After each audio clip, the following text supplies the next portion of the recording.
talk Expedition Africa. Well, good evening, Jonas. How are you? Hi, I'm fine. Are you fine? Right, yeah. Guys, Back in Sweden. guys, tonight, as you can see, it's getting dark. We are having a chat evening time. Jonas are still sitting there in his office. He's at work. And he is somewhere, he's in Sweden, and he tried to tell me where exactly, but it was so difficult for me to pronounce the name.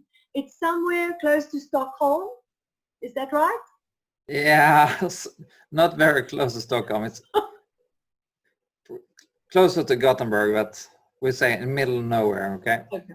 He's working and staying somewhere there in the middle of nowhere, and gave me some of his precious time to speak to me about Expedition Africa, and also to our friends at home who's watching.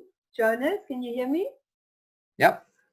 For our friends who's watching at home, this is Jonas Andersson.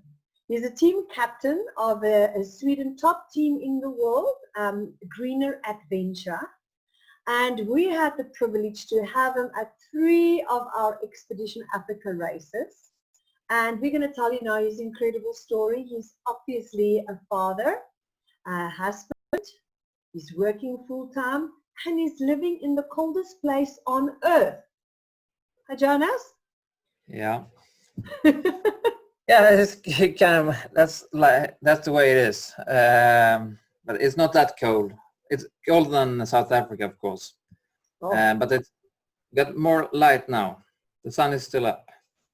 Oh, Jonas, it's only for a few months. I've been following you on social media, and most of the time it's training indoors, on a trainer or outside skiing. I mean, coming from Africa, and we complain if it's for 2-3 months a little bit cold.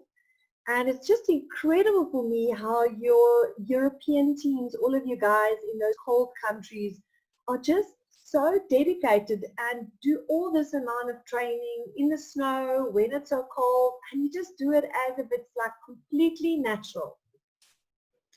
Yeah, I would like to have some more adventures in the sun, in the heat, but and me and Karen, my wife, we've talked about moving many times somewhere south, but we're still here. Yeah. Well, Jonas, that's why you come to Africa to race. And then we give you a little bit more sunshine and a little bit more warmth. Yeah. Mm. And I think we get pretty harsh due to the climate, and training indoor is kind of boring. And when we get to the races, it's so fun to be outside and do all the maps and adventures. It's so fun to get outside and see all the animals and the environment and everything. Oh, that's great, Jonas. But I listened to Nathan Faves some interview with him. The Sleep Monsters have written, and he said you can't get good at adventure racing if you do indoor training. I think we could do pretty good. That is why you're one of the top teams, remember. I mean, that to have that mental strength definitely comes in handy with the races. Jonas, tell us your journey with Expedition Africa. We had the privilege to meet you for the first time in 2015 in Swaziland. Tell me, how was that first experience of coming to Africa and going over the border then to Swaziland? It's now they call Swaziland Eswatini. They've changed the name. Okay. And how was that experience for you?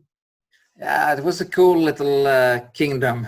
And when he told us that the king had allowed us to move all over the country, because it was he was the owner of everything.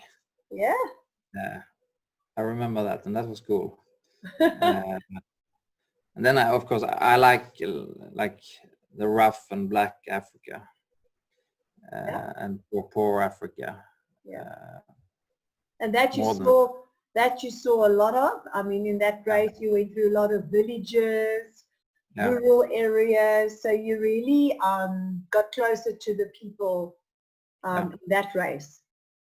all people and children walking everywhere to school and to work, and they live in the bush. But they're clean, and they got the school uniforms, and we're coming biking and they're just walking out from the bushes. Special. So, yeah. I remember we bought some ice cream, like frozen soda. Yeah. From a little girl. She was drinking it or sucking on it, and we were out of water and everything. We only had crackers. And she came walking. And I think she got like several months of payment for that ice cream. Oh, yeah, you see, that is always so beautiful, because I know when you race and you always tell the teams take money with you. And when you buy something from them, like you say, it's not, you're not giving them what it's worth. You always give them more because it's so much special. Yeah. Oh, wonderful. Jonas, that was a great race. We were very fortunate to go into the kingdom and into Eswatini. The local people were amazing, and we had great support there from several people, and Darren Raw, he was one of the local guys who actually assisted us in Eswatini. That was a great race. It was. And then from there, Jonas, we could entice you to come back in 2017 to the beautiful Kocha, the coastal line area. And you guys had an incredible race there. It was also a run for the podium. And I can remember the most beautiful photo where that finishing line, when you came over the beach and I was waving the flag, and your family came with you, and they ran to you to greet you in, and you took the win there. How was that? It was great. We started our team 2017. So that was our first World Series competition. And me and Simon and Morten, we had talked for a while, and thought we had something good, and that we thought we could win races. Even though it was the first time together. Yeah. And it was really great to just show it immediately at our first chance. You guys did excellent. You did really well. You just gelled, and the team was just fantastic. Yeah, and they're great. The team is great. The team is great. So tell me, what was if you can remember back, what was the hardest part of that event? I know there was that one. Oh, there we went to do the bavians with the buffaloes. Yeah. And you didn't encounter any of them? Yeah, twice. And what did you do? One time in the dark, just in the beginning of Bavian Clough, when we had slept. And we started with a pretty deep swim. And just maybe an hour after that, we saw a bull. We saw the ice, actually, in a narrow ravine. And then we were told to honk the horn. Yeah, to maybe scare them off and at least tell the other teams. Yeah. But it was wet. No. So it just beep. Oh. So instead we just and then the ice disappeared, and to the left we think, and we went to the left, so we never saw it again. But and you ran a bit faster. Yeah, maybe. Your heart made some noise here in your heart. We stayed cool. Goal is cool. And then we see them later. Then it was on the top when Stefan had told us that there was a bull always on one special peak, and there was one, and then there were park guards and maybe some of you guys were there too. And yeah, I remember that. Actually, I remember their story. I think you guys came and the buffalo actually came for you guys. Well, I don't really know what happened, and they pulled the car in front of the buffalo's pathway so that you guys can basically run past. Yeah, it came against us, but we thought it was pretty far away. But the guards, they came to us and tell us it's pretty close, it's dangerous. But we said, we're heading that direction. That's our way. We just went straight, and the buffalo went away. Yeah, and afterwards, they came to us, and that was real dangerous. But oh wow! No, that was a once-off experience. I don't think they will ever allow that ever again. To go into the Baviaanskloof. For the South African people know that area, and we've got real serious buffalo problems there. So it was quite a privilege for us to get the race to go through that section, which is not on the main road. And also we're very fortunate of Eric and his team, and who was there at that specific spot where we knew the buffaloes can sometimes, anyway, encounter. But luckily, I'm just saying all was good, and you guys came out of it. So after that massive kloof section, we had that big mountain bike leg where I think you guys did pretty well. I mean, everybody was complaining about that leg, but that was quite special. Yeah, we had some error there, and Thunderbolt, we came together with Thunderbolt. We had it a couple of hours before that. Yeah. I believe. But then we crossed the river a couple of times in the dark.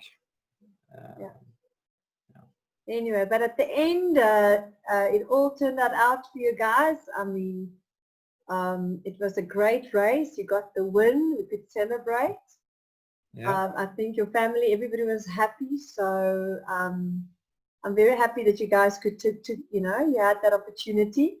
And then, obviously, Jonas, what happened when 2019 arrived and you saw it on the island of Rodrigues? Of course we want to go. We want to race a lot. But Rodrigues looked really cool.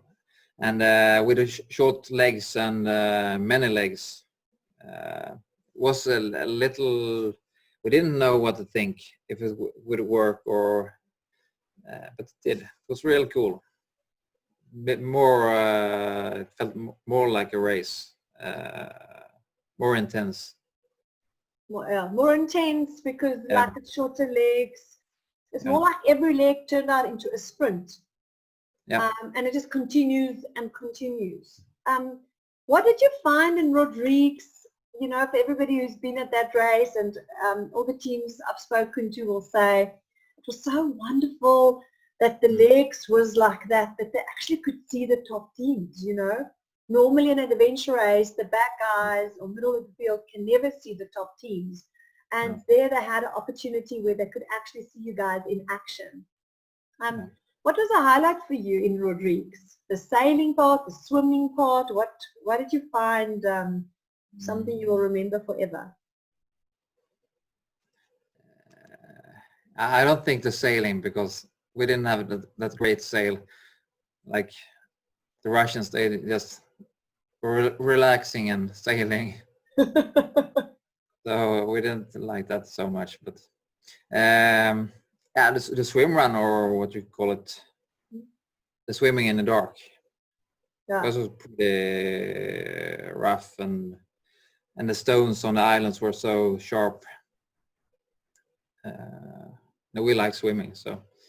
Yeah. But the navigation, and it was totally dark. Yeah. At the sea, and we had the stars and had a compass to take a bearing, and I said, I think like 40 minutes this direction against that star, then I think we have the island. And it went really well. And the team was really happy when. But Jonas, that is also experience, for a lot of teams to swim at the dark. And I mean, it's dark. People don't understand. It's like you're swimming into the black ocean. Yeah. And like you say, 40 minutes, a lot of people, you got panicky. If you can't swim well, the currents took teams. Yeah. And that's quite experience that came into play, where you just, like you say, you take a bearing and you believe that you're going to keep on swimming and you're going to hit that island. Yeah.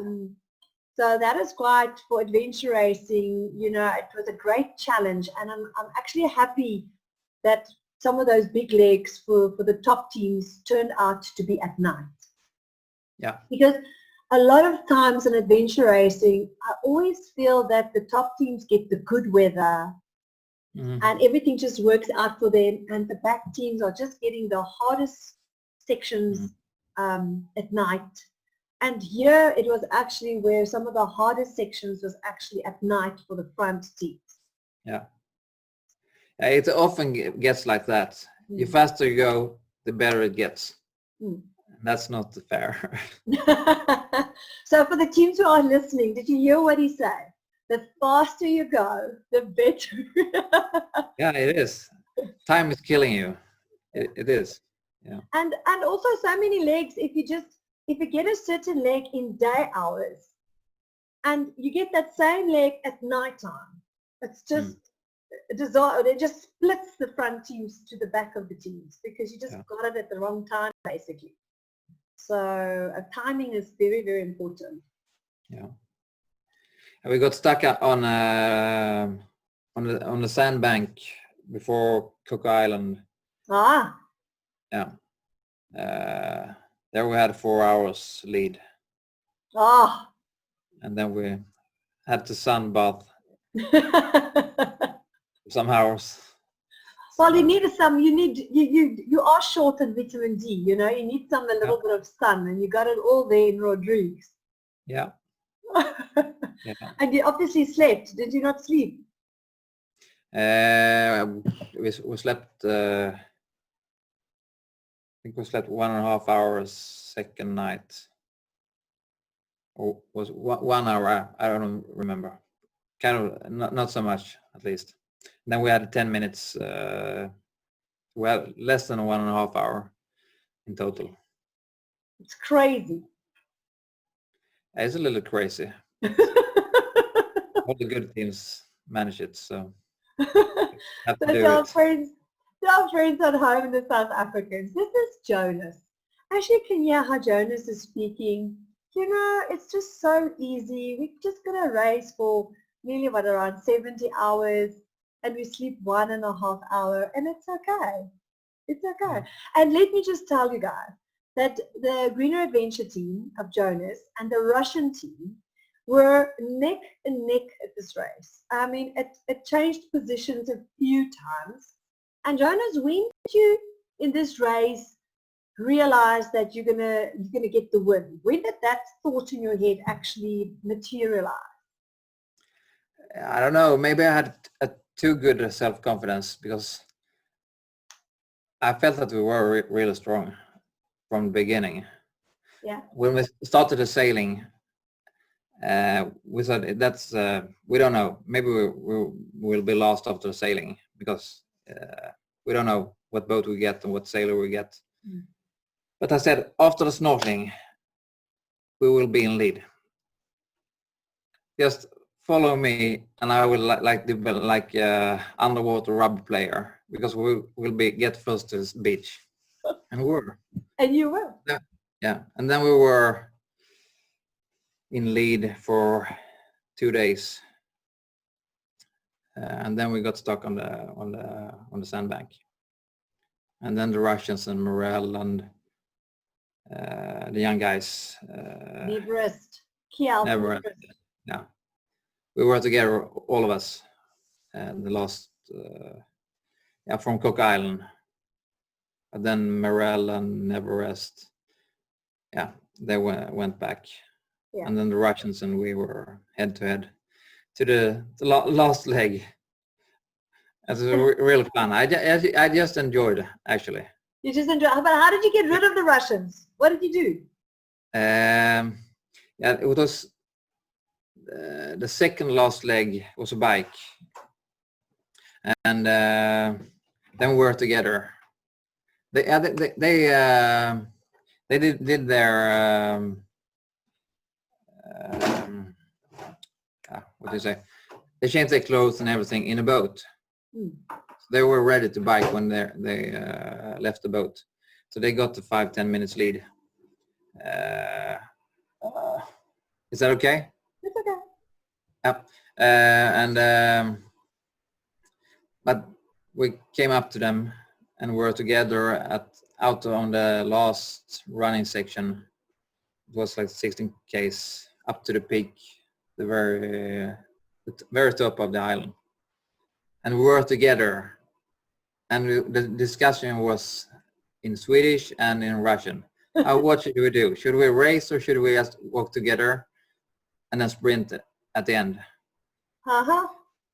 So we just followed them for a while, and they walked around houses and tried to sprint from us, and sat down and had some rest. We sat down and we just followed them. Come on, you're playing games. Yeah. we did that for, I don't know, 45 minutes. What? Yeah. Then when we came to... So what, Jonas, the one was waiting for the other one to start going, and both teams were just looking at each other and decided, okay, who's going to go first? Yeah. Then when we came to the water reservoir, there was a checkpoint. Then we decided now we put down the hammer and we went off. And then we sprinted from them to the peak. And then downhill against the sea. And we missed one checkpoint. We got together again.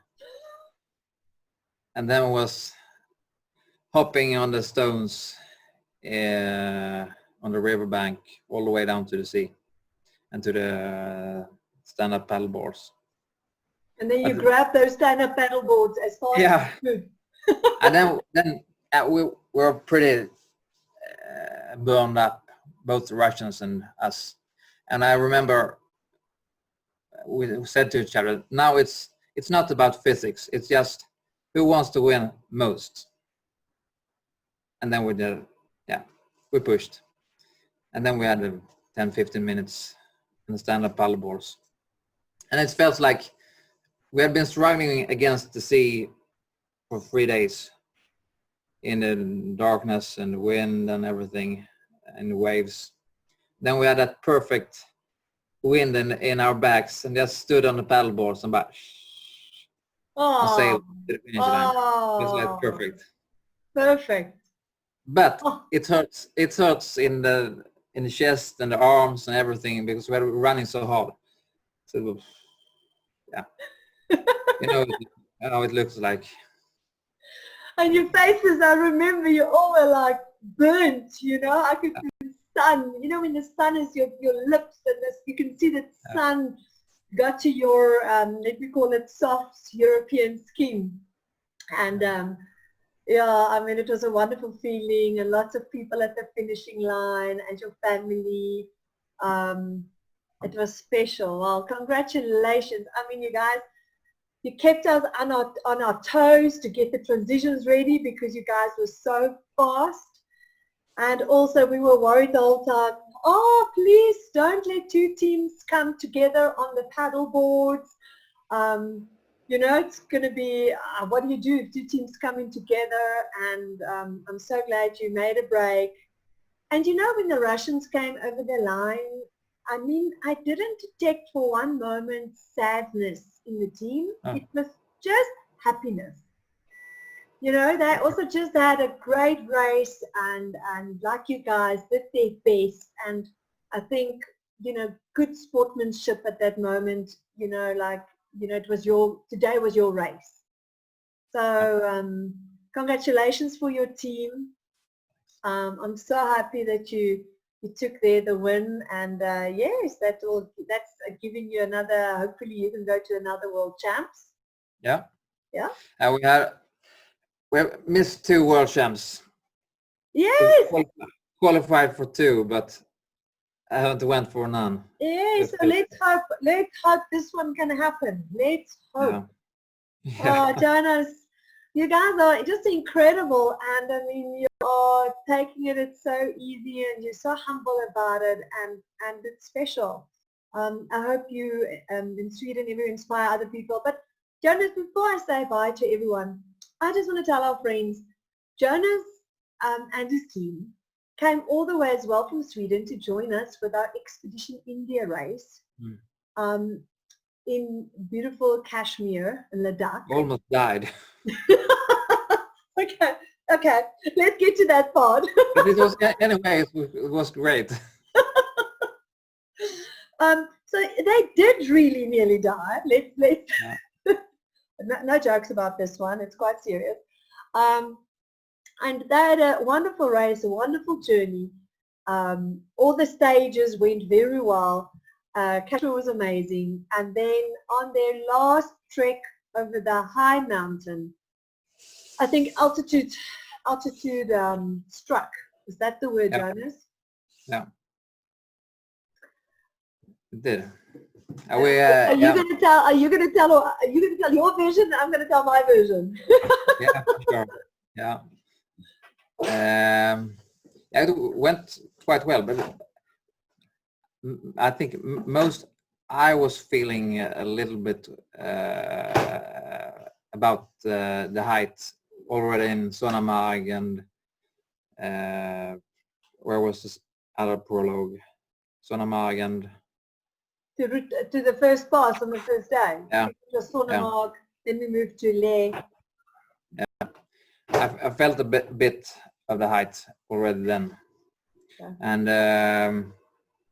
And was warm at daytime, and when we went up in with the camels, or it was like 60 degrees. It was extremely warm. I remember I saw you guys. I was actually there going to the base camp. Yeah. And I think I had to put the checkpoint on the base camp. And when I came down, I think I saw you guys just got off the camels. And when I saw your faces, I mean, your arms and your faces, I was like, oh my word, guys, you are burning. You are roasting. Never mind burning, you are. We should have stayed in the cabins and slept. Yeah. But easy to say now. Yeah, it's easy to say now. Yeah, you should have maybe in hindsight, Jonas, when you reached that base camp, maybe, yeah, you like you said, you should have maybe taken an hour or two there and sleep. We went up to like 4,000 meters. Then we stayed in some huts before we went to the base camp. Yeah. We felt pretty well. Oh, okay. And we slept, and I think it was Yabberwook. They like came up to us, and we slept indoor, and it felt well. And then we passed them. They were sleeping in the tents in the freezing night. It was -degrees, and then they said it felt like shit. And we were like, hey, we were great. And then 1,000 meters up again. Then I had oxygen. What was 48? None. I think Simon had 66 oxygen in the blood. Yeah. And if you have like under 70, it's severe. Yeah. I remember that. And then tell us, what did you do then? Tell our friends at home, for the first time ever in our racing, organizing expeditions, we got a SOS button where the team pushed the button in the Himalayas, kilometers, hours away, because this valley, just to give perspective to our friends at home, this was it's not a steep mountain like this, it was a gradual climb. So you climb and it feels forever. I know, because I did that climb myself. And you climb and you climb and you walk and you walk. And the problem is when altitude becomes like that, when it's severe and it is a big problem, to go down, it takes forever to go down. Yeah. And I think we all know you just need to get down the mountain, but because the mountain is not like a Kilimanjaro and a mountain where you can quickly, go down, this was the problem actually here. You guys couldn't move quickly down enough to recover. No, we were at the base camp and we were really bad. We slept for just like 20 minutes to get some heat in our bodies and maybe get better. But I saw double of everything, and the balance was like, I had no balance. I couldn't nearly sit down on a stone because I missed the stone. And then we started to walk down, and like you say, the slope was really, really. It just took too long. We watched you guys on the tracker, and we worked out your speed, because now the problem is we realized you push the button. Stefan is down at the bottom in base camp. I'm on the other side of the mountain, and we have to rescue you somehow. When the team pushes the button, you know the organizer, you never know, like, are they okay? Are they moving, or is somebody really dying? And obviously we knew you were a top professional team, and if you push the button, something serious is wrong. But now, it was my decision, because we looked at our watch, and I said we walk like 1K per hour. Yeah.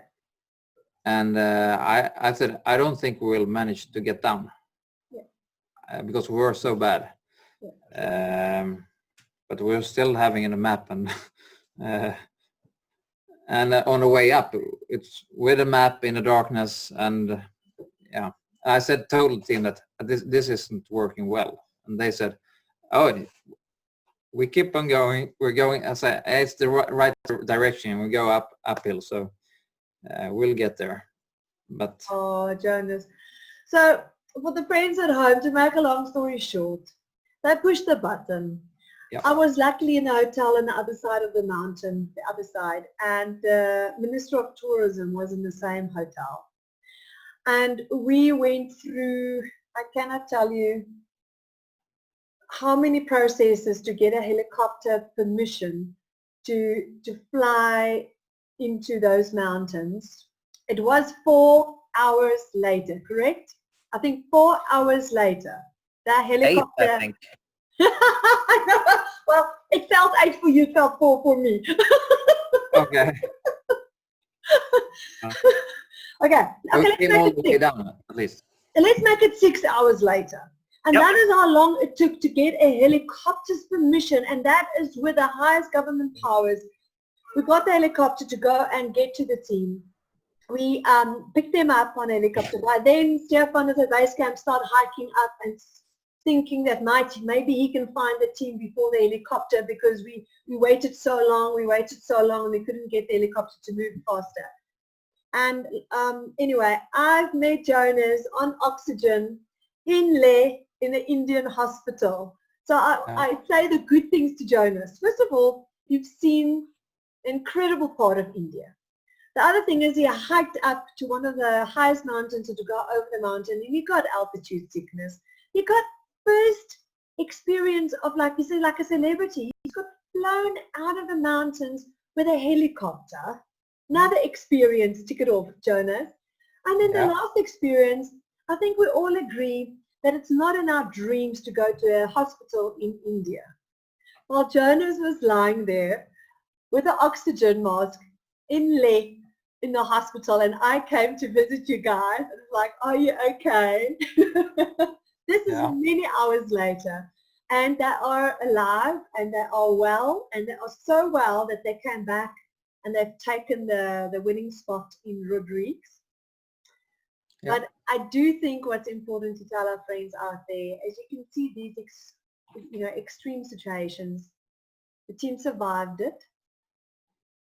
They've got great memories. Yeah. And it doesn't always work out. No. No, sometimes you think that you have to have failures. You're always on the border to failure. On the border Never of know. failure. Yeah, you never know. You never know. No, and And also, Jonas, sometimes it's not, sometimes it can be navigation or it's a mistake of the team. yeah. But in these situations, there can be other stuff, nature, other things that determine an outcome of a race. There's just so many things that can go wrong. And I hope despite the helicopter evacuation in India, that you guys had an incredible experience. That's really cool. It's one of the coolest races. The environment up where we were doing the rafting was so dry and sandy and cool on every way. I don't know. And traveling to Leh.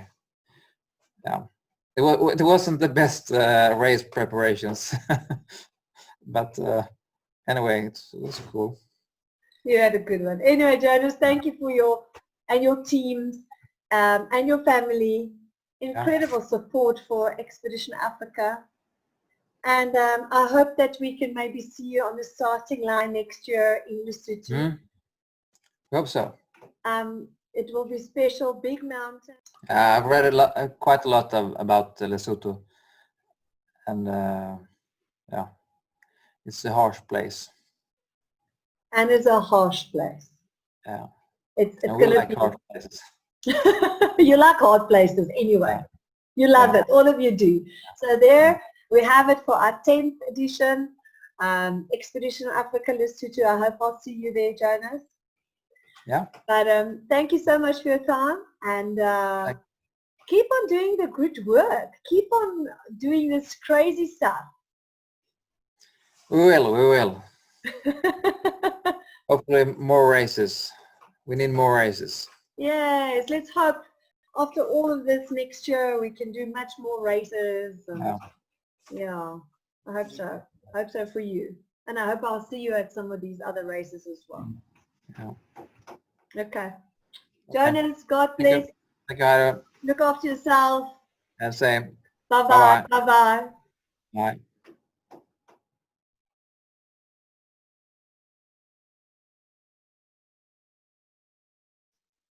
Okej, jag sitter här och pratar med Heidi Müller som är tävlingsledare för Expedition Africa. Och jag var på 3 av de tävlingarna och de är fantastiskt bra. Första var i Swaziland och med Peak Performance. Och det var riktigt svarta Afrika och det gillar vi. Eller jag gillar det. Och sen så var det första Kap-provinsen med vårt nya lag Green Adventure Team med Simon Niemi och Malin Hjalmarsson och Mårten Svensson. Och där vann vi vår första världsserietävling. Och det var också jätteroligt. Ta med familjen på Adventurers-tävlingarna. Det är det bästa man kan göra. Fantastiskt kul att ha hejaklack mitt ute i djungeln eller savannen eller vad det nu kan vara. Och passa er för höjden. Inte över 5000 meter. Det kan bli farligt. Jag är klar. Thank you, Jonas. Guys, I know exactly what he said, but let's hope it's only good things, Jonas. I need to ask somebody to translate. Yeah. Jonas, thank you for your support, and God bless. Okay.